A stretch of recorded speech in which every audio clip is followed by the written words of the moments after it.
बर्फानी चोटी का राज। Victoria, William और सूजन। अब उनकी उम्र 17 साल हो गई थी। विक्टोरिया, विलियम और सूजन के पहले सफर के बाद गांव में उनकी खूब चर्चा होने लगी थी। एक शाम विक्टोरिया अपने कमरे में बैठी एक किताब पढ़ रही थी। कुछ देर बाद विलियम और सूजन ने उसके घर पर दस्तक दी। विक्टोरिया ने दरवाजा खोला और उन दोनों को अंदर बुला लिया। ये तीनों बैठे आपस में बातें कर रहे थे कि अचानक सूजन बोली, वो नक्शा कहाँ है? विक्टोरिया बोली, वो तो मेरे पास मेरे बक्से में है। फिर सूजन और विलियम दोनों बोले, विक्टोरिया, वो नक्शा लेकर आओ, हम देखना चाहते हैं। फिर विक्टोरिया बॉक्स में से वो नक्शा निकाल कर लाई। फिर ये तीनों नक्शा देखने लगे। जब वो पुराने नक्शे को दोबारा देख रहे थे तो उन्हें एक निशान नजर आया। इस बार नक्शे पर एक सफेद पहाड़ बना था और नीचे लिखा था, बर्फानी चोटी का राज। सूजन ने भवें सिकेड़ी। विक्टोरिया मुस्कुराई और बोली, शायद हमें मालूम करना होगा। तीनों ने एक साथ बोला, ठीक है। चंद दिन बाद वो तीनों सफर के लिए तैयार हो गए। ये तीनों अपने अपने घोड़े पर सवार हुए। विक्टोरिया हाथ में नक्शा लिए आगे आगे थी। विलियम और सूजन अगल बगल चल रहे थे और शिमाल के पहाड़ों की तरफ रवाना हो गए। चलते चलते शाम हो चुकी थी। जल्द ही अंधेरा होने वाला था। एक दिन चलने के बाद वो एक पहाड़ के पास पहुंचे। उस पहाड़ की चोटी पर एक छोटा सा घर बना हुआ था। इस घर में दो बूढ़े मियां बीवी रहते थे। उन दोनों ने अपने घर के पास एक खेत बना रखा था जिसमें सब्जियां उगाते और अपना गुजर बसर करते। विक्टोरिया, विलियम और सूजन ने सोचा, हम कुछ देर इस घर में आराम कर लेते हैं। फिर ये आराम करने की गर्ज से इस घर के पास पहुंचे। उन्होंने दरवाजे पर दस्तक दी तो एक बुजुर्ग ने दरवाजा खोला। उस बुजुर्ग ने उन तीनों से कहा, क्या चाहिए और यहाँ क्या कर रहे हो? विलियम आगे बढ़ा और बोला, हम यहाँ से गुजर रहे थे। जल्द ही रात होने वाली है, इसलिए हमें रात गुजारने के लिए एक जगह की जरूरत थी। क्या आप हमें अपने घर में रात गुजारने की इजाजत दे देंगे? हम सुबह होते ही यहाँ से चले जाएंगे। पहले तो बूढ़े आदमी ने उन तीनों को देखा, फिर बोला, तुम कहाँ से आए हो? विक्टोरिया बोली, हम यहाँ से बहुत दूर समुंदर के पास एक गांव है, उस गांव का नाम विंडा है।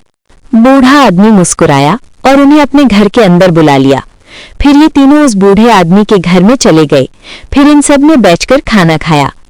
खाना खाते खाते विक्टोरिया ने बूढ़े आदमी से पूछा, क्या आप पुरानी बर्फानी चोटी के बारे में कुछ जानते हैं? तो हमें बता दें। मैं कुछ जानता तो नहीं, बहरहाल ये बहुत सुना है कि वहां पर बर्फानी रीछ रहते हैं और वो यहाँ से काफी दूर शुमाल में मौजूद पहाड़ों पर है। अगली सुबह उन तीनों ने सफर के लिए अपने घोड़े तैयार करना शुरू कर दिए।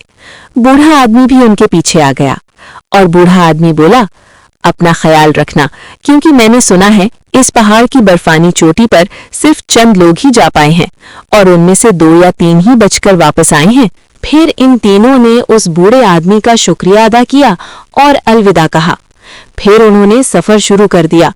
काफी दूर चलने के बाद उन्होंने देखा, ऊंचे दरख्त, ठंडी हवा और दूर चमकती बर्फ का पहाड़। ये मंजर ख्वाब जैसा था, लेकिन बर्फानी चोटी अभी भी काफी दूर थी। फिर ये तीनों एक नदी के पास रुक गए। ये तीनों काफी थक चुके थे। इन तीनों ने अपने अपने घोड़ों को दरख्तों से बांध दिया। फिर विलियम ने अपने सामान में से टेंट का सामान निकाला और टेंट लगाया। विक्टोरिया मछली पकड़ने लगी और सूजन आग जलाने लगी। फिर इन तीनों ने बैठकर मछली भूनकर खाई। अभी ये खाना खा ही रहे थे कि इनके कानों में किसी के चलने की आवाज सुनाई दी। सूजन बोली, यहाँ पर जरूर कोई है। अभी सूजन के अल्फाज खत्म हुए थे कि उनके सामने कुछ जंगली लोग आकर खड़े हो गए। उन जंगली लोगों ने इन तीनों को पकड़ लिया और अपने सरदार के पास ले गए। सरदार बोला, तुम कौन हो? विक्टोरिया बोली, मेरा नाम विक्टोरिया है। ये सूजन और ये विलियम है, हम तीनों दोस्त हैं। सरदार बोला, कहाँ से हो? विक्टोरिया बोली, यहाँ से बहुत दूर समुद्र के पास एक गांव है जिसका नाम विंडा है। सरदार बोला, तुम वंडा से इतनी दूर इस पहाड़ की तलाश में आए हो क्या? कुछ खास बात है? विक्टोरिया बोली, हम यहाँ एक पहाड़ की तलाश कर रहे हैं। ये बात आपको कैसे पता चली? सरदार, हाँ, मैं जानता हूँ कि तुम तीनों इस बर्फानी चोटी पर जा रहे हो, इसलिए तुम तीनों को यहाँ पर लाया गया है। विक्टोरिया बोली कि आपको कैसे पता है कि हम कहाँ जा रहे हैं? सरदार बोला, तुम लोगों की बातों से पता लगा। मेरे कबीले के एक आदमी ने मुझे बताया, जो छुपकर तुम्हारी बातें सुन रहा था। मैंने तुम्हें इसलिए यहाँ पर बुलवाया है कि इस बर्फानी चोटी पर 1 हफ्ता पहले मेरी बेटी गई थी। वो आज तक वापस नहीं आई। मैंने अपने कबीले के कई लोगों को भेजा, पर कोई भी उसको ढूंढ नहीं पाया, क्योंकि उनको उस पहाड़ की चोटी पर जाने का रास्ता नहीं मिल सका। इसलिए वो हर बार नाकाम वापस आए। और मैंने सुना है कि तुम्हारे पास एक नक्शा है जिसमें चोटी पर जाने का रास्ता बताया गया है। पहले तो मैंने सोचा कि तुम तीनों को मारकर ये नक्शा हासिल कर लूं। फिर मैंने सोचा कि नहीं, ये गलत होगा। तुम तीनों उस पहाड़ पर जा रहे हो, तुम मेरे 2 आदमी भी ले जाओ, वो मेरी बेटी को ढूंढ लेंगे। विक्टोरिया बोली, हाँ, हमें कोई परेशानी नहीं, ये हमारे साथ आ सकते हैं। सरदार बोला, हाँ, अगर तुम इसको साथ ले आते हो तो मैं तुम्हें माला माल कर दूंगा। फिर सरदार ने उन तीनों की खातिर तवाज़े की और अगले दिन उन तीनों के हमराह अपने 2 आदमी रवाना किए, जिनके नाम कान और लूका थे। एक दिन बाद ये पांचों उस पहाड़ के पास पहुंच गए जिस पर यह बर्फानी चोटी मौजूद थी। कुछ देर बाद तेज बर्फबारी शुरू हो गई। रात होने वाली थी जब ये इस पहाड़ के पास पहुंचे। विलियम ने अपने बैग में से खैमा निकाला और जगह देखकर खैमा लगा लिया। विक्टोरिया और सूजन खैमे में चली गई और दूसरी तरफ इन दोनों जंगलियों ने भी अपना खैमा लगा लिया। विलियम और कान आसपास लकड़ियां जमा करने लगे। कुछ देर बाद उन्होंने काफी लकड़ियां इकट्ठी कर ली और वापस अपने अपने खैमों में आ गए और खैमों के बाहर आग जलाकर रात गुजारी। अगली सुबह बर्फबारी रुक चुकी थी और मौसम ही खुशगवार था। बारी बारी सब अपने खैमों से बाहर आ गए और चलने की तैयारी करने लगे। सब ने अपना अपना सामान उठाया और सफर के लिए तैयार हो गए। अभी थोड़ी दूर ही चले थे कि उनका सामना एक बर्फानी रीछ से हुआ, पर कान और लूका ने उस रीछ पर हमला कर दिया और उसे डराकर भगा दिया। कुछ देर गुजरी ही थी कि बर्फानी रीछों के एक झुंड ने हमला कर दिया। बर्फानी रीछ दौड़ते हुए उनके पास आने लगे। सब लोग घबरा गए। उन सब ने देखा कि रीछों का एक झुंड उनकी तरफ बढ़ रहा है। विक्टोरिया बोली, अपनी जान बचाओ और भागो। कान और लूका बोले, उनकी रफ्तार बहुत तेज है, हम भाग नहीं सकेंगे, हमें इन सब का सामना करना पड़ेगा। लेकिन हम कैसे लड़ेंगे? विक्टोरिया बोली। लूका बोला, अगर जान बचानी है तो लड़ना तो पड़ेगा। फिर उन सब के हाथ में जो था हाथ में पकड़कर मुकाबले के लिए तैयार हो गए। जैसे ही रीछों का झुंड उनके पास आया, रीछों ने उन पर हमला करने की बजाय अपना रास्ता बदल लिया। ये सब बहुत खुश हुए। जैसे ही उन्होंने पीछे मुड़ के देखा तो उनके पीछे एक बहुत बड़ा बर्फानी हाथी खड़ा था। ये एक मादा बर्फानी हाथी थी, जिसको देखकर रीछों ने अपना रास्ता बदल दिया था। बर्फानी हाथी जल्दी से बोली, मेरी मदद करो, मेरा बच्चा खाई में गिर गया है, मेरे बच्चे को खाई में से निकालने में मेरी मदद करो। विक्टोरिया बोली, क्यों नहीं, हम जरूर जाएंगे। फिर बर्फानी हाथी बोली, जल्दी से चलो। फिर ये सब उस बर्फानी हाथी के पीछे चल पड़े। सब ने बड़े बड़े कदम उठाते हुए उस जगह पहुंच गए जहां बर्फानी हाथी का बच्चा खाई में गिरा हुआ था। खाई इतनी गहरी नहीं थी। फिर कान उस खाई में उतर गया। फिर उस बच्चे को उसने रस्सियों से बांध लिया।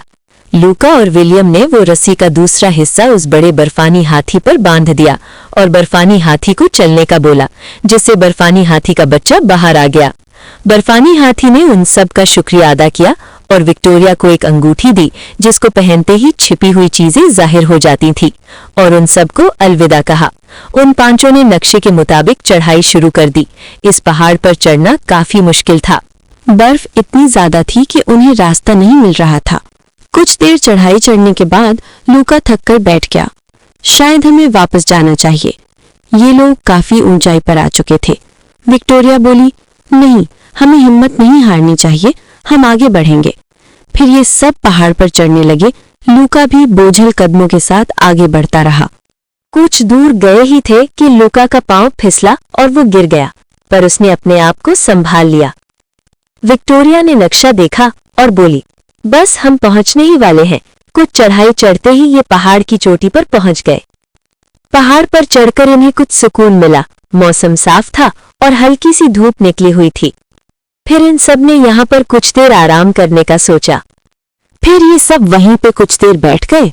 अचानक इन्हें खौफनाक आवाज सुनाई दी, पर कोई दिखाई नहीं दिया। विक्टोरिया बोली, सामने आओ और बात करो, कौन हो तुम? फिर कुछ देर में उनका सामान हवा में उड़ने लगा। कभी किसी को धक्का लगता और कभी किसी को गिरा देता, लेकिन ये सब जो कर रहा था वो नजर नहीं आ रहा था। विक्टोरिया को याद आया कि उस हाथी ने जो अंगूठी दी है, इसको पहन लूं तो सब कुछ नजर आने लगेगा। जैसे ही विक्टोरिया ने अंगूठी पहनी तो ये दो बौने नजर आने लग गए जो एक दूसरे के ऊपर खड़े थे, जो खुद को बड़ा दिखाने की कोशिश कर रहे थे। असल में उनका कद इतना ज्यादा नहीं था। जब विक्टोरिया ने उनकी असली हालत देखी तो विक्टोरिया जोर जोर से हंसने लगी और बौने गुस्से में आ गए और बौना बोला, मैं तुम्हें कच्चा चबा जाऊंगा। विक्टोरिया बोली, मजाक मत करो और ये बताओ कि तुम एक दूसरे के ऊपर क्यों खड़े हो? बनू को हैरत हुई कि ये लड़की हमें देख सकती है। बौने बोले, तुम हमें देख सकती हो? विक्टोरिया बोली, हाँ, मैं तुम दोनों को देख सकती हूँ। बोने जल्दी से भागे और अपनी झोपड़ी में चले गए। विक्टोरिया और दूसरे सब लोग उनके पीछे झोपड़ी में दाखिल हो गए। बोनू ने उन सबको देखा तो बोले, तुम लोग क्या चाहते हो? चले जाओ यहाँ से। विक्टोरिया बोली, हम एक लड़की की तलाश में आए हैं जो कुछ दिन पहले इस चोटी पर आई थी। बताओ ये लड़की कहाँ पर है? बोने बोले, ये लड़की हमारे पास है। हमने इसे कैद करके रखा हुआ था क्योंकि इसने हमारा खाना चुराया था। विक्टोरिया बोली, इस लड़की को छोड़ दो, हम इसे ले जाने आए हैं। अगर इसको नहीं छोड़ोगे तो ये दोनों तुम्हें मार डालेंगे। बोने बोले, नहीं नहीं, अच्छा अच्छा ठीक है, तुम इस लड़की को ले जाओ और वो एक संदूक रखा हुआ है, ये भी ले लो और हमें बख्श दो। फिर लूका और कान ने उस लड़की को छुड़वा लिया जो रस्लों से बंधी हुई थी, और फिर विक्टोरिया, सूजन और विलियम ने उस बक्से को उठा लिया। इन सब ने जब उस संदूक को खोला तो उसमें सोने के सिक्के थे जो इन सब ने बराबर बराबर बांट लिए। फिर ये सब वापस कबीले में चले गए। फिर जैसे कबीले के सरदार ने कहा था, इन तीनों को बहुत सारा इनाम दिया। फिर ये तीनों अपने घर लौट गए। इस तरह विक्टोरिया का एक सफर और पूरा हुआ। लेकिन याद रहे, अभी 2 निशान बाकी हैं। कहानी अभी जारी है।